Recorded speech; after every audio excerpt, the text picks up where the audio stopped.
আমি এই দুটো জিনিস কালকে আমি আনতে গেছিলাম, যেটা আমি নিচের রান্নাঘরে লাগাবো।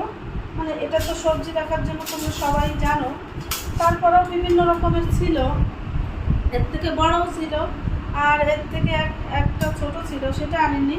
তো বড়টা আমার গ্যাসের টেবিলের উপরে উঠে যাবে, সেই জন্য আমি বড়টা নিয়ে এসিনি। আমার কাছে মনে হলো আমার ফ্যামিলিতে এটাই আমার কাছে যথেষ্ট। আর একটা ছেঁকনি নিয়ে আসলাম, যতই ছেঁকনি খুব তাড়াতাড়ি নষ্ট হয়। তো আর এটা নিয়ে এসেছি দেয়ালে, এই যে এটা এরকম লাগানোর পরে অবশ্যই দেখাবো। আমাদের দাদাভাই এটা পছন্দ হয়নি, তো আমি বললাম আর একটা নিয়ে এসো, অসুবিধা নেই। আর এটা নিয়ে এসেছি থালা বাসন, এটাও দেয়ালে সেট করার জন্য। তো আমি মিস্ত্রি দেখেছি, দেখি আজকে আসার কথা বলেছে, বিকালবেলা এসে যদি একটু লাগায় তাহলে এটা দেয়ালে সেট করে আমি রান্নাঘরটা